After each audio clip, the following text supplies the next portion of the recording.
Yes, guys, welcome to Chasing Green Arrows. This is your very early deadline stream for game week 29. I'm today's host, Gianni Battici, and I'm joined by Mr. Dean Jones. Dean, how are you, mate? I'm okay, mate. Yeah, thanks everyone for jumping on for a bit of an early one today. I forgot I had plans for later on this evening, and I wouldn't have been able to make the normal time. So thanks to everyone for basically accommodating my social life. So yeah, appreciate it, everyone. Also, sometimes it's nice to mix it up. We get some new people jumping on, don't we, when we do them at a bit different times? Yeah, I think it's always good to expand our Chasers network by having a couple of those earlier Yeah. streams. So, yeah, I mean, maybe off the back of today, we'll be like, oh, should this be a thing moving forward? Let us know in the chat. Yeah.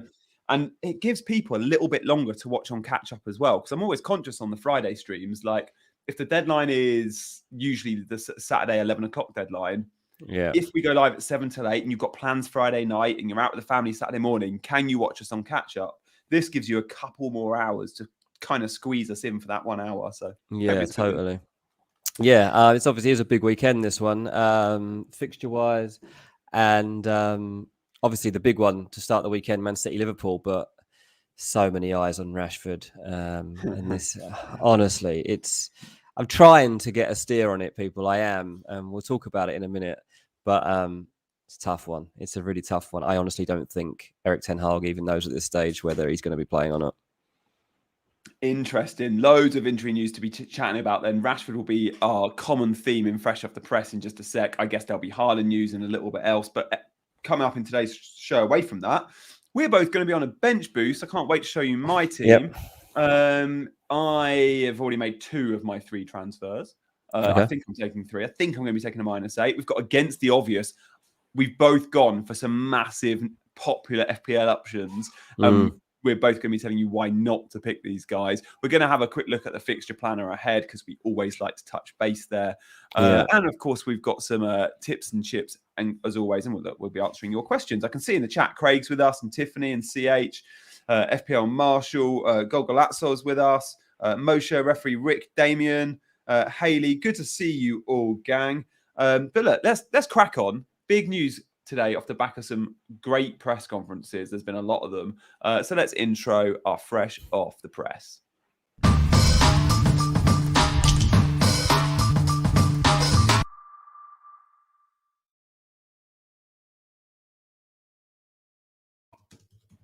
Yeah, okay, so let's start with the Rashford situation because so many of us have got him and so many of us want to believe in him. This Newcastle game, I think he'll be in the squad. I think they're going to give him every chance. As I just said a second ago, I don't think at this stage Ten Hag genuinely knows. I mean, in his presser, he's given some optimism on it. Rashford's clearly improving. They're hoping that the fact the game is on a Sunday means he can feature. But is feature enough? Because we want a Rashford start. Yeah. Is it enough that he might feature against Newcastle? What if he's our captain? It's not. This is the problem, isn't it? So I think that, there's a possibility that Rashford's on the bench here. I'm not sure I'm confident that Rashford's going to be starting this game. That's my reading of the situation so far. That's just speaking to a couple of journalists that cover United who have basically been at the presser. I mean, to be honest, they probably haven't heard that much more than we've actually seen coming from the presser ourselves. But it's just a tough one, and it's a dilemma because I don't know. I want to take him out. I mean, I guess, do I take out Rashford and bring in Maddison? That's the kind of thing I've got to now weigh up. I mean, if Rashford's not okay, and even if he doesn't feature, is he a player you still want long term? I think the answer is going to be yes. But then you can look at Maddison's immediate double game week and game week 30 and go, the only way I can squeeze Maddison in my team is by compromising on a asset like Rashford that's flagged. I don't know. It's such an interesting one because we were speculating 2 weeks ago, weren't we? I was in New York. If he's in New York, maybe his injury's not that bad. I think he's missed 5 of the last 6 international squads that haven't been a Euros or a World Cup. Yeah. So we know he's got a little bit of a rep for that. He's played a lot of football, though. He has, and he does deserve a break. Footballers should be allowed on holiday in their time off. He's played a lot, and you think, considering he was almost out of mind at one point at United because his form had fallen off a cliff. The comeback has been absolutely supreme. And, we forget how many minutes Rashford has actually put in. So on top of the knock, there's the fact that we'll be feeling a little bit weary at this stage of the season. United have a lot of games coming up. Can't take any risks here. Like, they've got trophies on the line too. And Newcastle, to be honest, Ten Hag might be thinking, look, Rashford off the bench as an impact player might be better, to be honest, because Newcastle, the way that they play, the way they're going to try and shut up shop, the way that they're going to be difficult to beat, chances are there's only going to be one goal in this game anyway. You want Rashford coming on at 65, 70 minutes to make that difference, right? You don't want him on for the first 55 minutes. You want him on for the last 25 minutes. So that's why, another reason, we have to weigh up. Are you willing to take that risk that Rashford comes off the bench and scores the winner? Obviously, there's still points there. Still might be worth keeping him. Is he still more likely than many other players to actually get points here as a substitute? I don't know. It's a big risk. I mean, the fact he's already in my team makes it a big call. I think if you were thinking of bringing Rashford in, it's a no-no. If you've got him already in there, that's the dilemma we've got. We'll talk captaincy later. We're going to do a feature on captaincy. But again, this does make me question whether or not he should be our go-to captain. And look, I'm going to be honest, I don't know if he should be our go-to captain, even if he's not flagged. You look at Newcastle away. St James's Park is one of the hardest places to go if we look at what's happened so far this season. And then, yeah, sure, Brentford at home on the Wednesday night is a nice fixture. Brentford don't travel too well, but we've seen Brentford cause United problems this season. I know it's a very different looking Ten Hag team now. But it's not the best double game week when you consider that Brighton have got a great double game week. Leicester, if you've got Maddison, has got a good double game week. So there's other options out there. Liverpool, a really tough game week, but Salah does often produce in the big games. Could he be a captaincy option? So look, I think I'm happy to punt away from Rashford. But then I look at the fixtures and wonder, with the timing, United's fixture against Newcastle is the Super Sunday clash. Shock. When isn't it? Sky really wind me up with this one. Every Sunday, it's like the Gary Neville Man United show. And on a week when there's no Europa League, do you really have to give them the Super Sunday fixture? Yeah, of course, because it's the Man United channel. I get it. It's the big draw. But yeah, does the extra day give him more prep? I guess it's an extra day's worth of prep. So yeah, I don't know. I think he probably starts, but I wouldn't be surprised if he starts and then comes off fairly early because they don't want to give him 90, knowing he's got a game in a few days' time. That's the thing, isn't it? I think I'll swerve him for captaincy, because he's not getting 180 minutes. He's not getting 2 sets of 90.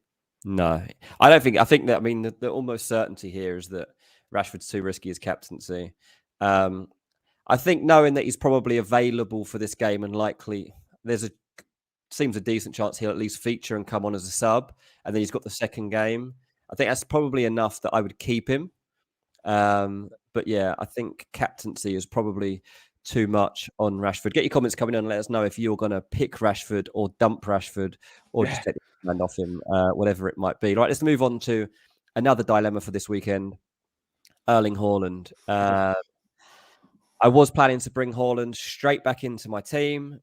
Obviously, there is now complete uncertainty around this one as well. We were all hoping in FPL that Guardiola would give us just some steer here. Like, is he going to play? Is he going to play? Guardiola says, we've got training this afternoon. We'll see. Mate, that's not helpful. It doesn't help us. Certainly doesn't help Jurgen Klopp. He'll be like, oh, mate. He just returned to training ground on Thursday. Didn't train properly on Thursday. Yeah, because he wasn't in the photos, was he? We saw the Thursday training photos and he was nowhere to be seen. No, exactly. So I think he got back from Spain Wednesday night, went back into training on Thursday, didn't do full training on Thursday. And Guardiola is giving no indication so far of whether Haaland's fit. It's the early kickoff on Saturday. Given he didn't train properly on Thursday, I'm saying he doesn't play. Right. And then maybe do you think he'll be on the bench then, but possibly risked if they were, say, losing the game, which is unlikely? That's my hunch. That's my hunch at the moment, given like what we can see in front of us.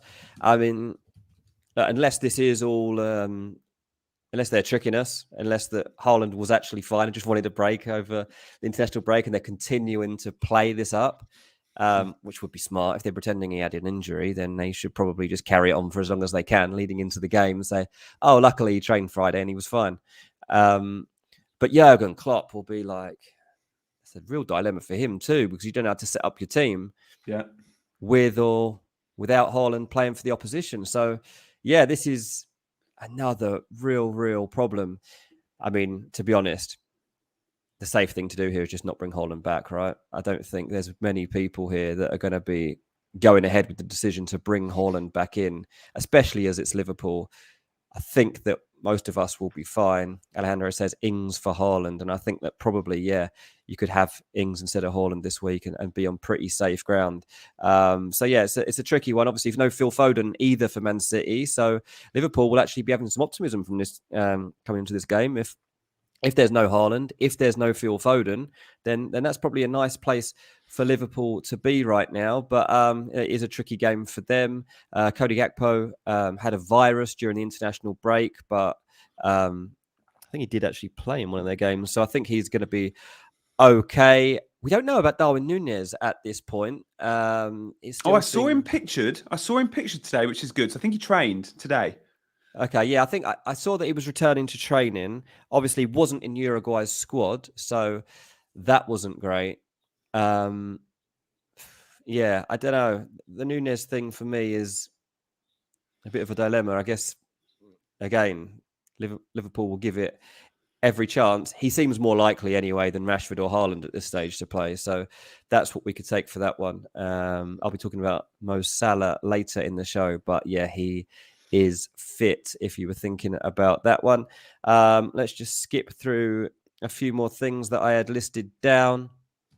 Tottenham, they've got obviously their first game since Conte actually left. They've got that on Monday night against Everton. I'm not saying that we should be looking at Tottenham players right now, but they've got at the moment injured Emerson Royale.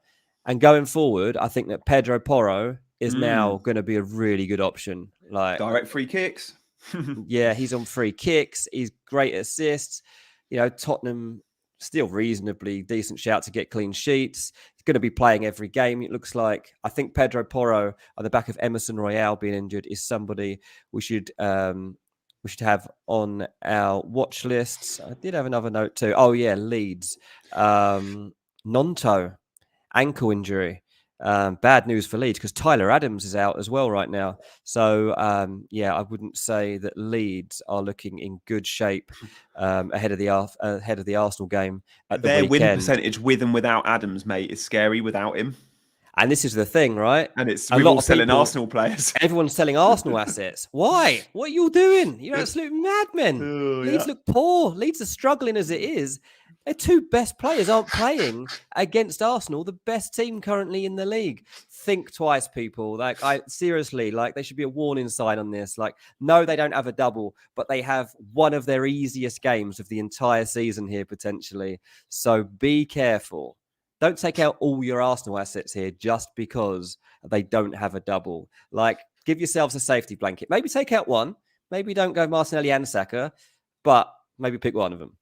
I've taken all three out, mate. I took one out last week and then the other two this week. Let us know in the chat what you're doing with your Arsenal assets because it has been the big topic this week. I'm seeing some questions in the chat. I think it was Punter asked about Nick Pope. I think he's going to be fine. Ben Dinnery tweeted earlier to say he is trained. I think he was in Dubai for warm weather training this international break. He felt a problem after the Wolves game, didn't train. He's been in Dubai. Signs are good, I think Hal said. Havertz as well. He had a virus and left camp early, but he was pictured in training yesterday and today. I think he's okay. Reece James is back as well. So I think he'll play, Reece. I just don't know with Reece. Most people don't have him right now, do they? No, I think everyone's just gone Chilwell instead because consistency of minutes. Yeah. Even though arguably...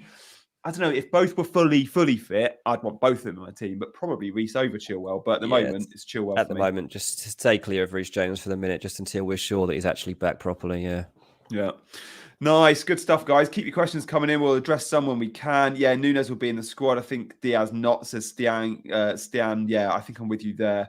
Diaz, I think, has returned to light training. Oh, Botman is flagged. Again, he trained. I've got Botman. I'm confident with the likes of Botman, Havertz, we fine. Not so confident on, as Dean's already said, the likes of Haaland and Rashford. Great. Let's move on. We have got loads to get through. We're going to be looking at captains. We're going to be looking at fixtures, our teams. against the obvious, and your questions all in the next 40 minutes. So let's move on now. We're going to go to tips and chips.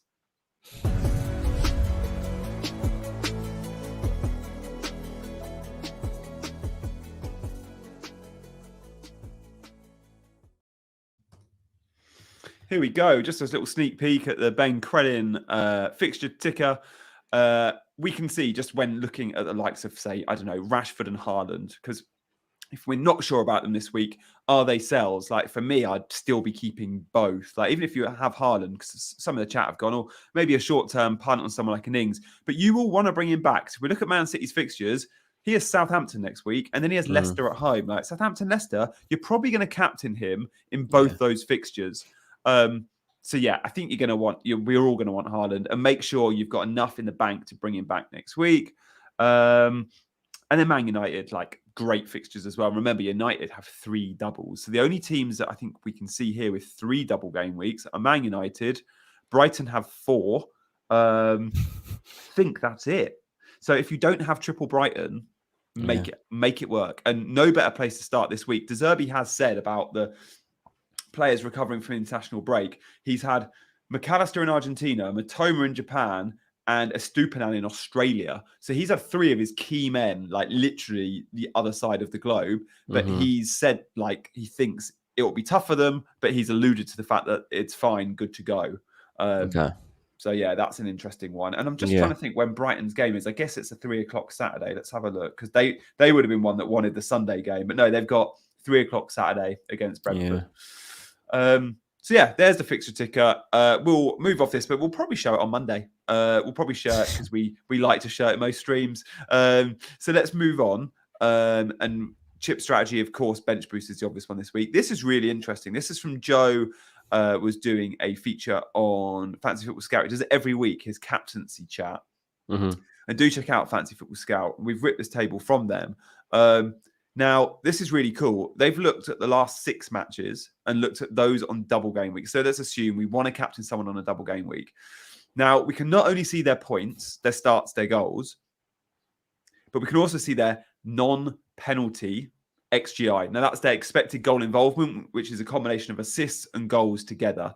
So every 115 minutes, and remember there's 90 in the game, Salah is returning 1 XGI. So almost every game he returns 1 XGI. That's super impressive.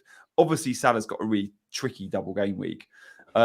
So if we're looking at opponents, you can see the column opponents there is really important. Who do we like from this list? Well, there's a few. I really like the Leicester lads. Maddison and Barnes, both on here, both really good XGI, and they have Crystal Palace and Villa. So they're 2 straight away. And then the Brighton lads, McAllister, March, Matoma, all on there. What's interesting is McAllister is on penalties, but this is non-penalty XGI, and McAllister's still higher than the other 2 because he's had a penalty in that time. So you're taking off his 0.78 XG just for the pen.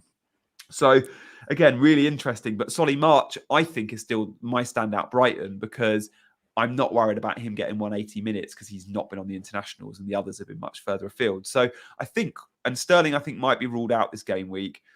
And I don't think we're looking necessarily at Bruno and Hakpo and Diaz and Bowen. So if we're taking the names on here, Dean, who stands out for you and who do you like? The Brighton mids, Rashford, Salah, Leicester mids?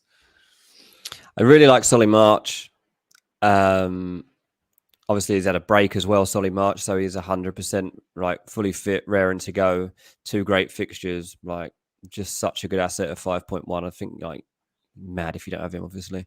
Mitoma, given the fact that there's confidence he's going to play, like, I mean, a lot of us have got him already, so stick with it.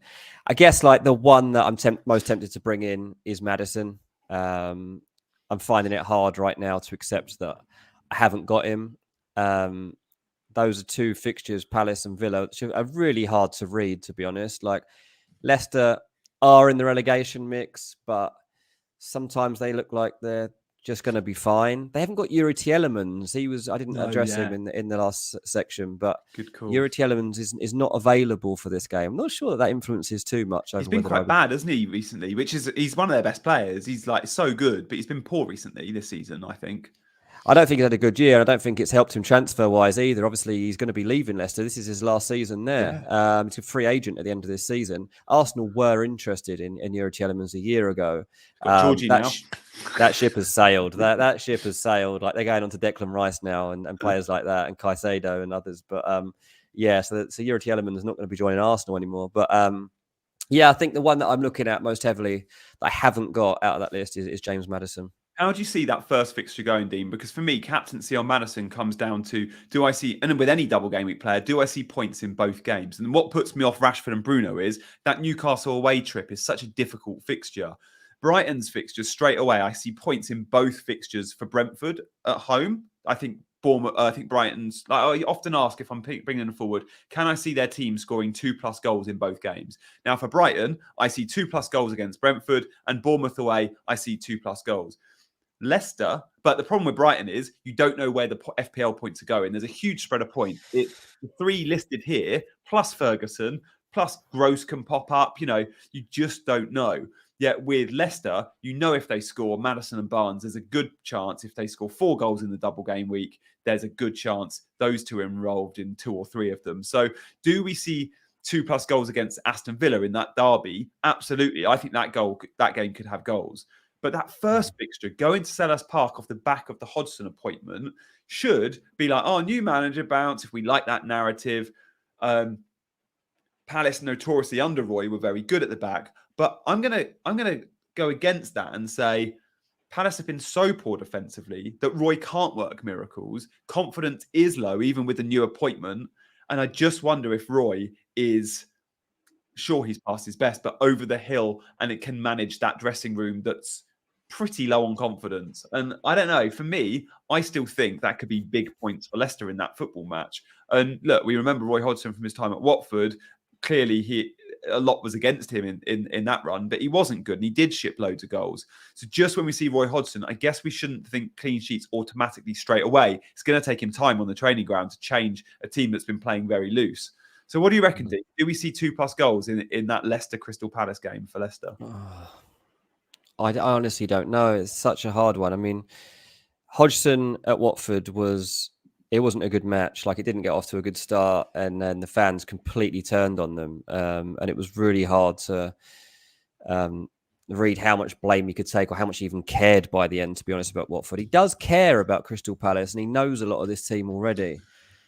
What's his motivation? He's 75 years old. I mean, at 75 years old, I don't want to be getting out of bed to go to work. So I'm not sure why he's doing it, because he's going to have way more money in the bank than I'm ever going to have at 75. So he must love football, right? He must just love the thrill of keeping clean sheets. Yeah. That's why. That's all I can see. Like, I think he just loves it. He just loves the idea that he's going to set up a team who won't get to see goals, and he's missing it and he craves it. But so I don't know that they'll score more than 2. I don't know. Tricky. I think I'm looking at Brighton more than I'll be looking at Leicester to score more than 2 goals. Yeah, and that's the thing. The Brighton fixtures are even better. It's just, I think Brighton have got the best mix of being a good team, having good players, and having good fixtures. I think like Brighton midfielders are very hard to ignore. Yeah. The problem for me with Brighton is that spread of points. It's like, Solly March totally, yeah. It's really a gamble. Well, and It's a total gamble. Get all the points. It's basically roulette, mate. You're basically playing roulette here, and like you're picking Mitoma, March, and McAllister, and you just go all in on it and hope for the best. Like, that's all you can really do here in terms of captaincy. Because Mitoma's been away, have to admit there's more temptation to go towards March, just because he's definitely playing both games. You're getting 180 out of March there, and you know that his output is pretty good. I'm not sure what it tells you there that he's slightly ahead in terms of the XGI, but it's very, very fine. Mitoma, I'd say more as an actual goal threat, but I'd say you go with March. The only thing that's not on this list is Kai Havertz, and that's the other captaincy option. He's got Aston Villa at home. Now, that could be a fine 1-0 win. Equally, it could be a 3-0 home win. Havertz scores 2. And then he's got another game to come against Liverpool, which, to be honest, isn't like the old Chelsea-Liverpool. They could also win that game. Havertz on pens. Still, honestly, thinking about Havertz as a captaincy option, to be honest. Obviously, a bit annoying that he's been ill, but I think Chelsea seem to think he's okay. So, yeah, from one's not on this list, that's where my mind's going. I like that. And it was good to see Havertz in training today, but also he was pictured, I think, on Mason Mount's Instagram training yesterday. So it's like, okay, it's not like he's just had that one training session, he's had two. And he only missed that Germany game. I think it was a friendly against Belgium. And I wonder if that was a qualifier, if he actually would have been fine. True. So yeah, interesting one there. Aston Villa, by the way, you mentioned Chelsea playing them. I think they've got one of the worst expected goals conceded maybe away from home recently. So again, going to Leicester for Maddison captainers or going to Chelsea for Havertz captainers, I do think Aston Villa, as good as they've been, I think they're conceding chances for fun. I'm sure I read that recently. I haven't got the number in front of me, unfortunately. But check out the Fantasy Football Scout members area for more and more data like that. Let us know in the chat who you're looking to captain. And when you do that, give us one word. Who is your captain this game week? We will move on because we are going to be showing our teams with our team reveals up next.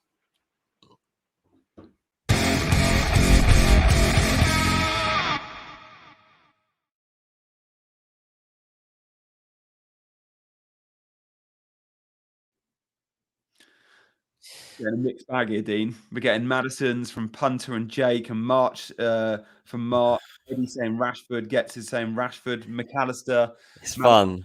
Rashford, it's fun. Bruno. It's so split. It's so split, man. It's Danny Ings, nice.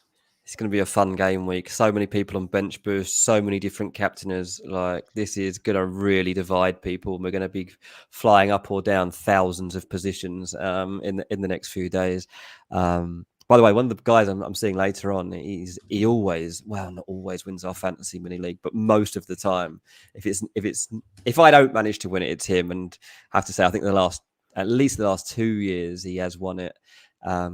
Speaking to him earlier on, and my mate is 7,000th in the world at the moment. Decent. He's absolutely flying. And he was the one, by the way, who told me, like, he never gets swayed by double game weeks. And he's the one who's like, I think it was the last time Arsenal were on a single and other people had doubles. He's like, why haven't you got Saka and Martinelli? Like, what are you doing? Like, don't get carried away with that. So yeah, just wanted to throw that in before I. Who's he going to captain? Do you know this week? I mean, he'll definitely own an Arsenal player. He won't be, and a bit like Ali. Like, he's the same. World number one, Ali J. He's saying the same about his Arsenal players too. Yeah, exactly that. Patience. I'm not exactly that. Last time out, he had Saka as captain, so wouldn't surprise me if we went there again.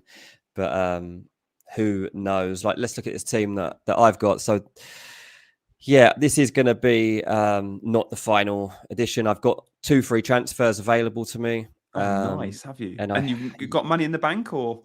Yeah, I've got like 5 point something million. So. Yeah.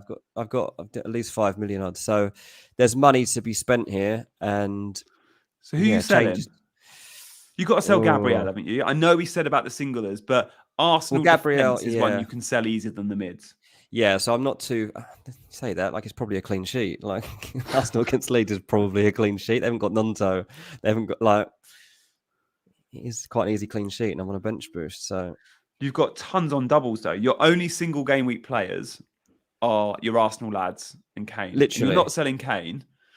Not selling Kane. So let me just actually get that up. So yeah. So the only single game weekers are my Arsenal players and Harry Kane. So they're at the moment, those 4 are all on singles. Everyone else is on a double. But as I say, I have got 2 transfers to make. Now at the moment, João Felix, I don't know if I'm keeping him for sure. I'm tempted to, because he could make a bit of a difference, and he's got 2 games. Yes, Punter, I'm using bench boost here. Dan Burn, I don't really like. Newcastle's double is not brilliant, is it? It's not brilliant. It's Man United and West Ham. He is owed a couple of doubles later down the line, and that's the annoying thing with Newcastle. They've got a double in likely 36, and Dan Burns, they don't blank. His recent points return is really bad. 2-2, 1-0, 2-1. They've stopped keeping cleans, haven't they, Newcastle? That's horrendous. Like, that is horrendous. Before that, it was good. It was sixes all the time with an occasional 9 thrown in. But in the last 6 weeks, it's all gone to pot. So to be honest, I am tempted to replace Dan Burn with a different double game weeker. Yeah. Or Ben Mee. Or Ben Mee. Because I'm looking at maybe selling Rico Henry, because I look at that that Brentford double, and I'm like, if they can see 2 goals against Brighton, yes, and then can see 2 goals against United, he gets a single point in each of those games. That's Rico Henry and Ben Mee getting a grand total of 2 points this game week. And then I look at some of the other cheap defenders in the game, like Kurt Zuma. Well, West Ham could keep 2 clean sheets. They've got 2 home games against Southampton and someone else pretty rubbish. Yeah, exactly that. So I don't know. It's a really difficult one, but my focus is really going towards that back line and those guys that you talk about there. Like there's the Gabriel dilemma because he's only got 1 game, but then there's Dan Burn who's rubbish, and then there's Ben Mee who we really don't know what we're going to get from those 2 games. So I'm tempted to stick with the guys that are on singles because they're premium players and they can deliver big points even in 1 game, and then hope that I can get in a double game week that makes the difference. So yeah, I think. Because you've used your free hit as well, Dean. I think your tactics have to be slightly different to mine. Like I'm like, I can sell Arsenal because I'm going to free hit them back in 32. This is the thing, I can't get them back. Yeah. You want them in 32 in your team because they've got Southampton at home. So you're going to be reluctant to sell. Like both Newcastle and Arsenal do not have a blank game week. So it's difficult selling them. And, to be fair, Brentford have a good fixture in 32 as well. So you've got to protect yourself for 32 when you're making these moves. Yeah, I mean, CH had just said I can cancel my bench boost, and no, it's still a really I don't think so. The bench boost, like, I don't think I want to cancel the bench boost. Like, and your 2 subs, you could go Ben Mee out, Gabriel out. It's still you bring in Chilwell and Luke Shaw. Oh no, you can't go Chilwell. You've got 3 Chelsea, but Luke Shaw and Trent or whatever. Whatever, yeah. There's enough options out there. Would you sell one of your Arsenal mids to get Maddison? I'd forgotten about the Maddison thing I was just talking about. You could sell Martinelli. You got the money. Someone in the chat just said Martinelli's going to go goal crazy against Leeds at the weekend. He does get the big chances. I was considering if I was going to keep an Arsenal mid, I was actually going to sell Saka and keep Martinelli because I just fancy Martinelli. I know how well Saka's been playing, but Martinelli gets a lot of those big chances fall his way.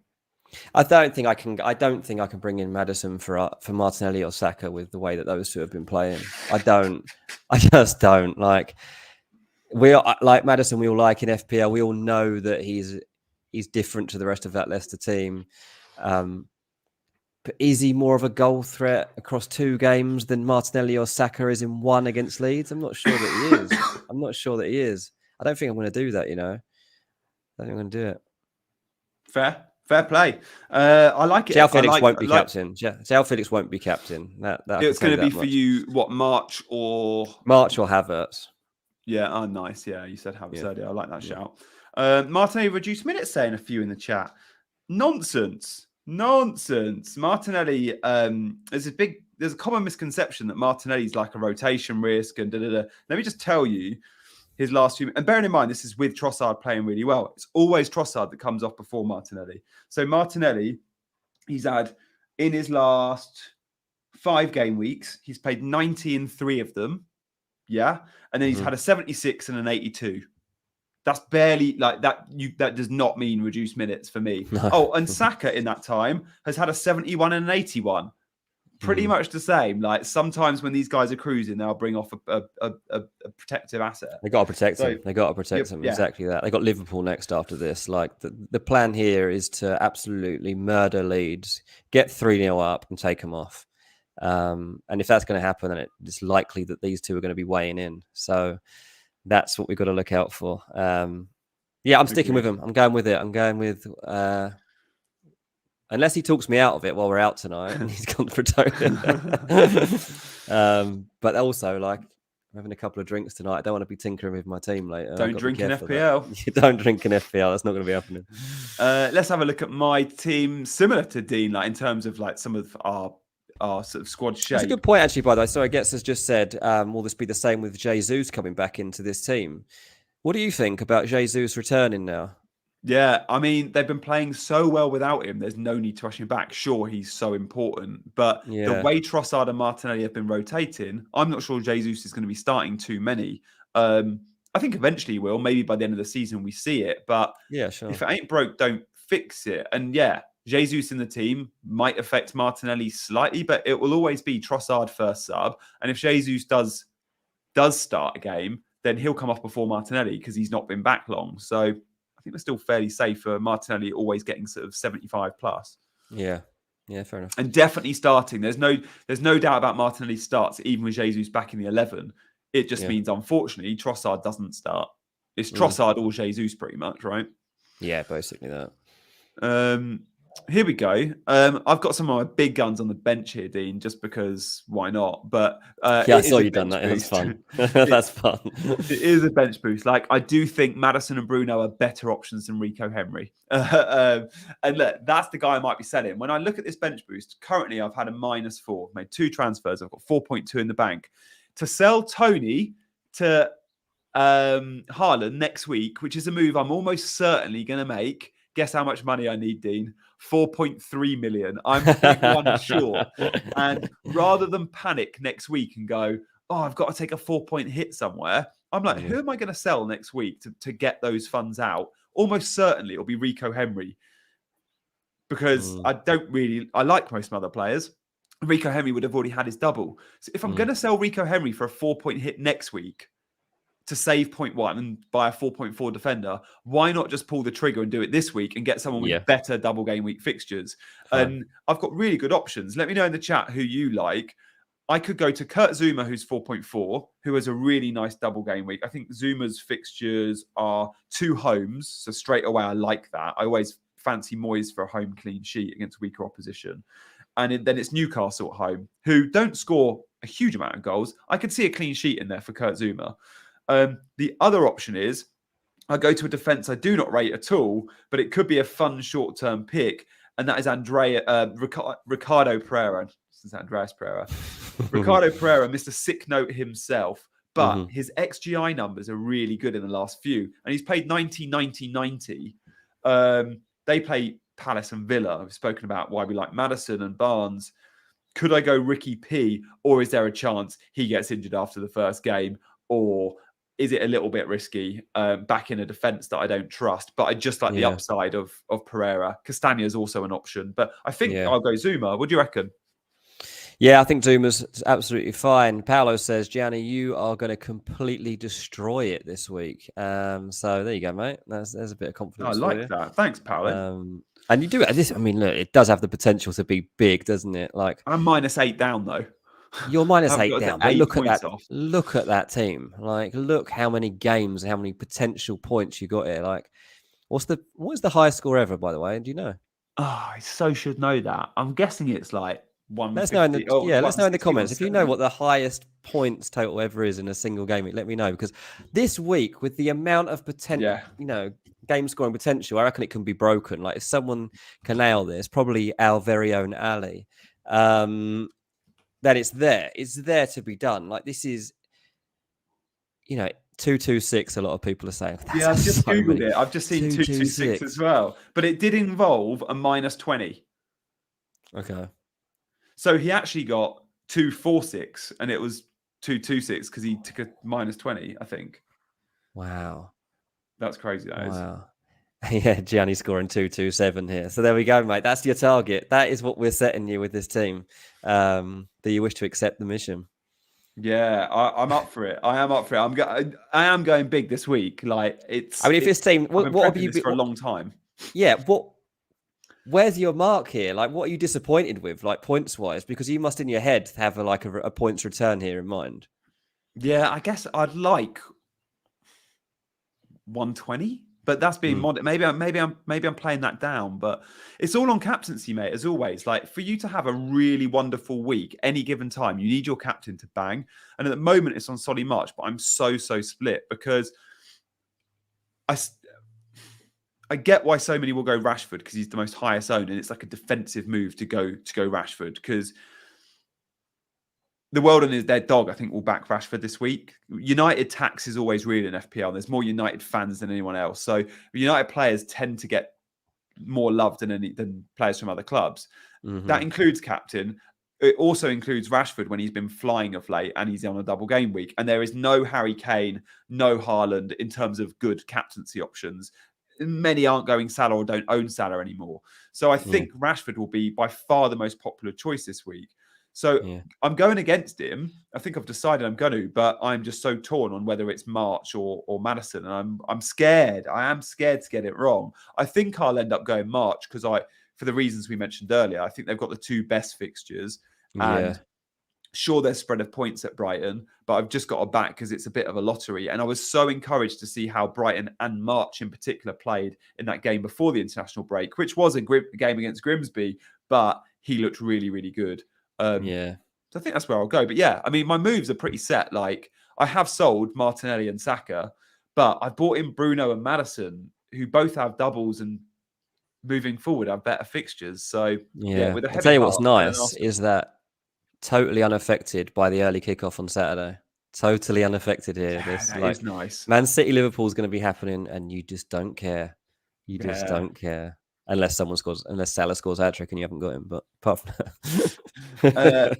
In terms of budget defenders, someone's mentioned maybe Tyrone Mings.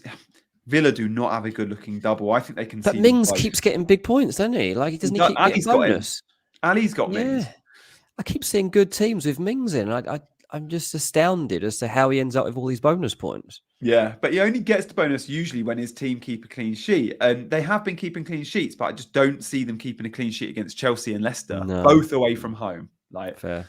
So when you look at defenders, I've got to find a defender for 4.4 or less. And when you search on the FPL website, Mings is top of the list. Tarkowski, no, because Everton. Diop, no. I mean, Diop doesn't even start every game, does he? You could Gomez, no. Ashley Young, no. Amate, like the options are poor. Zemura at Bournemouth, but he's lost his place, I think. So yeah, I'm going to go Kurt Zouma, I think. Oh, Wan-Bissaka. I haven't mentioned him. Dean, you bought him a few weeks ago, and he let me down. There is huge rotation with him and Dalot. That's the only problem. But I could go Wan-Bissaka, knowing United had got the fixtures. And I forgot about a week ago when I was researching my strategy, I had earmarked Zouma or Wan-Bissaka, and I completely forgot Wan-Bissaka was an option. What do you think with his place at United? Do you think it's Dalot one week, Wan-Bissaka the next, or will one of them go on a run where they hold their place for a long time? None of them will hold their place down, especially because they've got so many fixtures in different competitions. So that's the thing, and it's really hard to know who's going to play the league matches, which is the only thing we really care about. So it's tough to know. As I say, I picked Wan-Bissaka, and it was a gamble that did not pay off at all. Someone just mentioned a second ago that Casemiro too is suspended for United at the moment. That is massive in terms of the way that Man United play and the results that they get. Like United aren't as good without Casemiro. So in terms of bringing in, United defenders, you have to consider that. Yeah, so true. But it does feel like the world and their dog are also bringing in Luke Shaw this week. But I guess it's just it's a bit like why I bought Bruno. It's not necessarily for immediate returns. It's just they've got 3 doubles between now and the end of the season. Yeah, true. We're going to want to stock up on United. Yeah. Maybe I'm tempted on Wan-Bissaka. Maybe I should go there. Although for the double, I still think Kurt Zouma outscores him. So I should go Zouma. And whoever I buy in that slot, they're going to be my 5th defender. They're probably going to be benched every other week between now and the end of the season. So it doesn't matter too much. I'm just buying them for this double pretty much, and Zuma's got a good double. Yep, he has. By the way, West Ham fans still give him stick about the cat thing. So do they? Yeah. Good. Yeah. I spoke to someone who was at one of their games like a couple of weeks ago, and he was like, "Oh yeah, Zouma was getting a lot of stick about the cat kicking." I was like, "Good. We can't forget about that. Like that's absolutely ludicrous." Ankit says, "Need a budget striker. Is Danny Ings going to start?" Highly likely, yes. I'd be amazed if he doesn't. Yeah, agree. There we go. That's my team. We've still got Against the Obvious, and we're going to be answering your questions. But I think it's time to move on and get to Against the Obvious, because we've mentioned a couple of the players we're going to be focusing on tonight for good reason. And there'll be loads in the chat that find this slightly amusing as we tell you why not to buy 2 really popular assets. So next up, we've got Against the Obvious.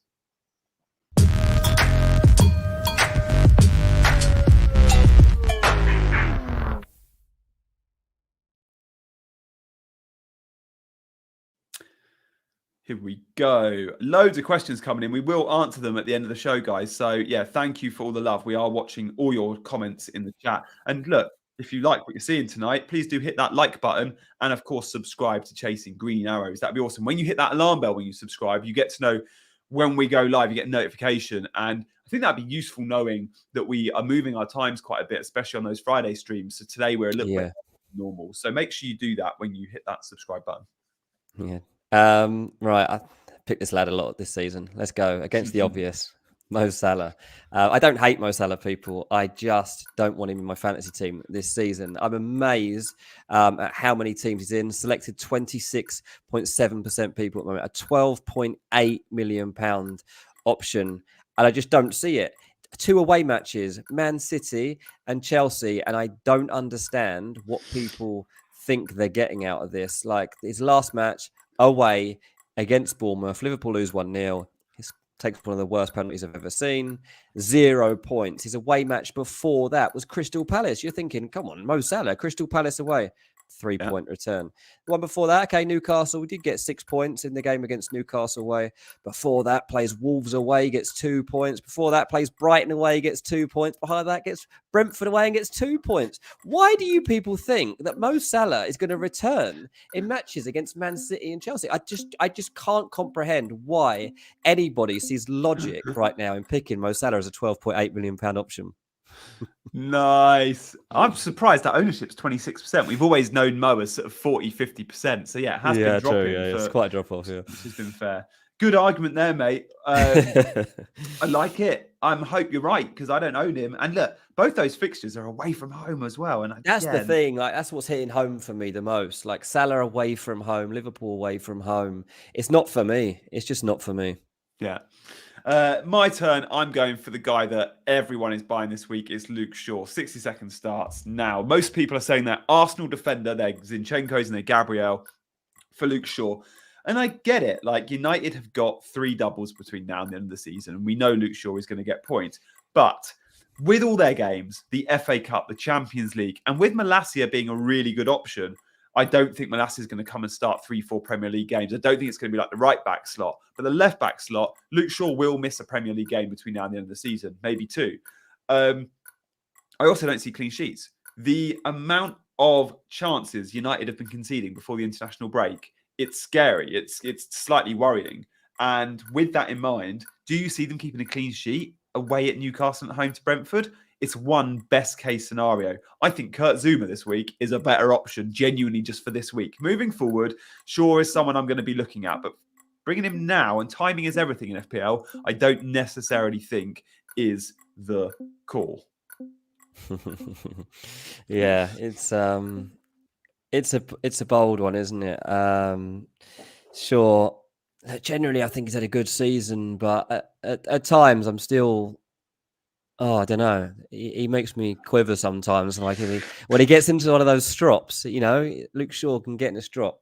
I'm not just talking about when he got stuffed by Liverpool when he really, really seemed to just not be in the game. Oh my God, that Liverpool game, him and Bruno were a disgrace. Their heads were absolutely gone, man. They just could not handle that. It was like when you beat someone in a school match and the other team just gives up. But yeah, I do understand why people were tempted to go for sure, but more if you've already got him than bringing him in at the stage for me.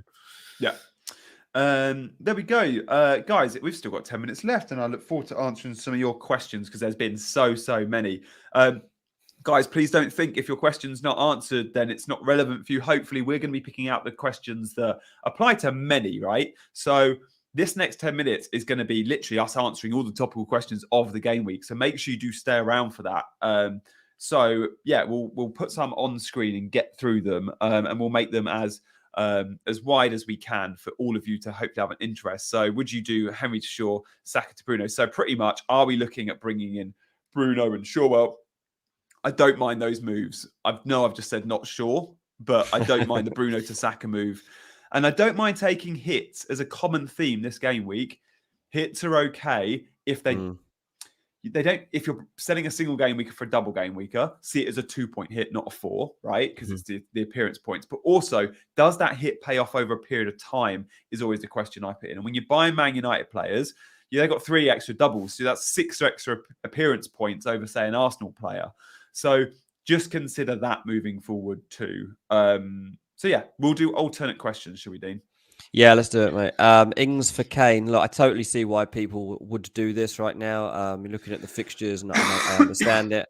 I've got Harry Kane, and I'm sticking with Harry Kane, so I'm just going to go with it. I mean, at the end of the day, Harry Kane is playing against Everton, and there is going to be a little bit of a feeling in the Tottenham squad like they want to prove a point here, and they kind of owe it to their fans to produce a bounce back performance here. So toss a coin if you like. I personally imagine with Kane. Yeah, same. I hope we get a bounce back from Tottenham. Nuclear Atoms, friend of the show, and also friend of a new channel called Chasing the Target. Make sure you check that out if you're a cricket fan. From the same stable as Chasing Green Arrows. I think Punter and Nuclear were having some chat earlier about cricket. But if you're into your cricket, check out Chasing the Target and give it a subscribe as well. So, Nuclear, bring Matoma, Bruno, or McAllister. So you got one of those. Wow, Nuclear, you've not got a third Brighton asset. I'd go for a Brighton asset. And I mean, McAllister is the obvious one with the penalty appeal. But seeing as I own Matoma in March, I'm going to say Matoma.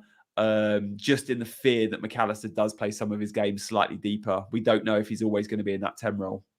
Yeah, absolutely that. Craig is very excited about the cricket channel. Get in there, Craig. Aninda says, should I sell Saka for Salah or Kane for Darwin? Do not sell Saka for Salah.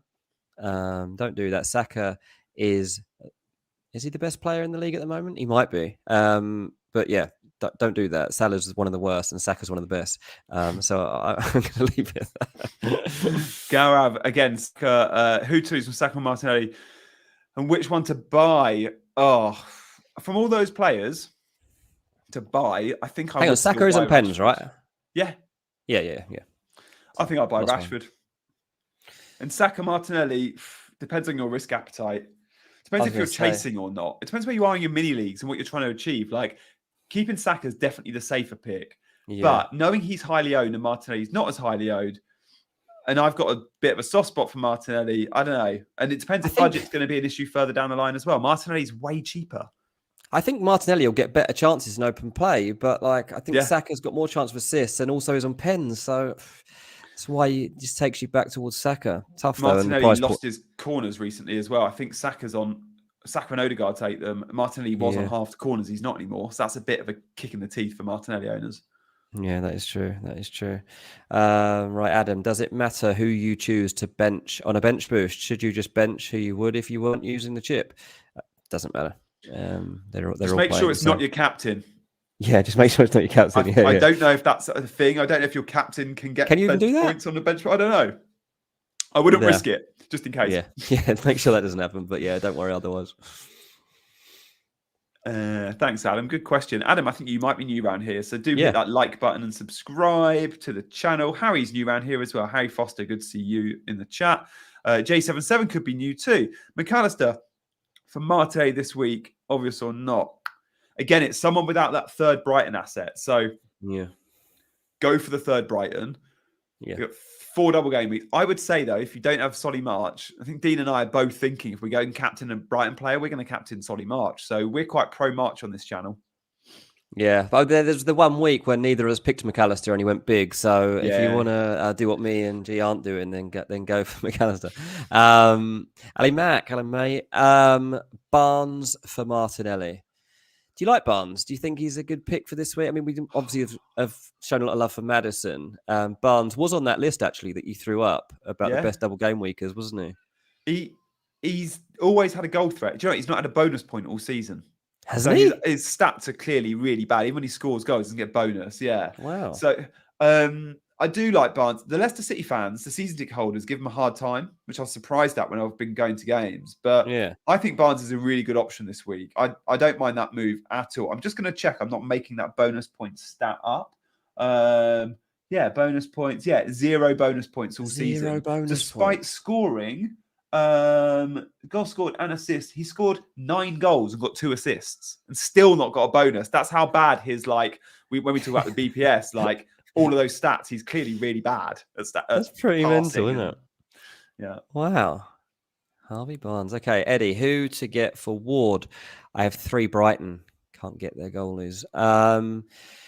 Who to get for Ward? I haven't even looked at goalkeepers because I'm so settled in that position. Let me have a quick flick through. I'll chuck a name out when you're looking, mate. David De Yeah, Gea, I think, is a good option because that is we a good know there won't be option. rotation there. And he does get, even with all the chances United have been conceding, De Gea does make the saves. Yeah, he does make the saves. I'm trying to look for someone who's the same price point. I mean, Ward is only 4 million. You look down, and like the only one that's even close to that is Everson. And I don't think you want to be going there right now. Leno at Fulham is 4.5, but Fulham, I'm afraid I can't even back at the moment. So yeah, that is a really tough one. De Gea is interesting. Sam asks about me to Estupiñán. Yes, I like that move. I know Estupiñán's Yeah. been playing in Australia. He scored a penalty, by the way, for his country, who I always get wrong, for Ecuador, Costa Rica, whoever he's from. Nick says, would you sell Haaland or hold? That's tough because most people I don't think have Haaland at the moment because they took him out for the last one. Yeah. And obviously they do have two good games coming up, City. But we've said he really is unlikely as it seems to start this next game. Would you sell Haaland or hold? I don't think I'd sell him. I think I'd hold still. I wouldn't bother selling. Yeah. If I had a double game weeker playing, let's say you've got a team full of 11 double game weekers, I'd be tempted to bench Haaland this week, which sounds mental. It depends who you're benching him for, but there might be managers out there that have like a player like a Brighton mid. I'd start a Brighton mid, a Leicester mid, even Chelsea forward. Yeah, Tony maybe not, but yeah. Most people aren't going to have Haaland. It's not often that happens, so like you can get away with it. I think this week. Oh, Nuclear doesn't want to bring in a stupid or short. Nuclear, I'm going West Ham defence. They got a double later on. They got a really good double this week. I'm going Kurt Zuma. Go Palace. Go Palace. Be brave. You could go back Uncle Roy, couldn't you? Uncle Roy with his clean sheets coming later in the season, but no double game week for Palace this week. No. I don't think they've got them for the whole season, have they? Isn't it all just is it all? Yeah, seasons? might be. Might be. Off the top of my head, and like might be. Right, Paolo, Ion, Mac, Miss Homer, and March, who to captain. Like Paolo. March is the top one for me. Probably second, I go McAllister. Third, Mitoma, but that's mainly because Mitoma, we don't know who's going to start this first game back. McAllister on pen, so would get the edge for me on that. But March, I think, is the standout. Derek, Ings, Watkins, or Isak. Sorry for spamming. I would go, if you want a long-term punt, I would go Watkins or Isak. If you want this double game week, Ings is the better fixtures. Does Ings get 180 minutes? Absolutely not. But does he get 120? I think he could. Watkins will get 180, and Isak, it's his place to lose. I don't love Isak as an option, but I'm gonna veer on Isak. Yeah. Interesting. Don't forget, everyone, West Ham really up against it, and David Moyes very much against it. West Ham lose this weekend. David Moyes very likely to lose his job and has almost zero chance of being West Ham manager beyond this season. They're just trying to figure out what to do next. So always bear that in mind too, that things could quickly turn around at West Ham if he goes. Right, Avon says Maddison or Bruno. I would go Maddison, but G's got Bruno in his team, so... Yeah, I've got both. Really... I buy two transfers in. I couldn't split them. I would want Maddison short term, Bruno long term. Yeah, exactly that. Zinchenko to short or Chilwell. Yeah, we haven't spoken about Chilwell. No. I was going to say Chelsea defence. Chilwell over Shaw for me would be my pick. I think Chilwell would be my number one target if money wasn't an issue this week. Yeah, I'd like Chilwell a lot, but I've already got 3 Chelseas, so I cannot. No can do. Yeah, that double Chelsea frontline, mate. I'm back in for you. I hope that comes in. That really could be a good week for your Felix Havertz combination against Villa. Yeah, it's a bit different, isn't it? And I just don't fancy Villa going to Chelsea. I don't think it's going to be a massive win, but I think that I do fancy Chelsea quite strongly in that one. Yeah. I'm considering Maddie for Saka. I think this will be our last question instead of Martinelli, purely because Martinelli plays down Leeds' weak side. Yeah, he does. Leeds conceding a lot down their right-hand side, which is Martinelli's side. And also, money might not seem like an issue now. So it's like, I could sell Saka or Martinelli. But don't forget, there's like 2 million between them. And later in the season, we might want to... Liverpool have a good double game week in 34. We might need funds for a Mo Salah. And I just think money always becomes an issue at some point. So when you can save it and you don't mind too much between those two mids, sell the one that nets you the most. It's fine having money in the bank. Absolutely, yeah. I've got his punters just said, Gianni, where did Conte get his hair transplant done? Need to send the oh yeah. Love that punter. I did a bit. So I did a video on like TikTok and Insta and stuff about hair transplants, and it was pretty fun researching it. I just did the top 10 football hair transplants. If you haven't already seen it, check out Rob Holding's before and after pics. It was amazing. Holding's got so much hair now. Looks good. He's done a great job. Yeah, but it doesn't always work well. You look at Rooney's and Mane's, and some of them are really bad. Yeah. They have to have them redone. I think Rooney had to have his redone. Did it? Yeah, I think so. Yeah, I did a lot of research. All right, guys, thank you so much for watching. Before you leave, hit the like button. Make sure you subscribe. And we'll see you on Monday night. Actually, Dean, is there a game on Monday? I think there is. Question. There is. It's Tottenham Everton. It is a game on Monday. So we might go slightly earlier on Monday. Hit hit the alarm bell. Follow Chasing Green Arrows on Twitter and Instagram, and they will be alerting you to when we will be going live on Monday. Yeah, cool.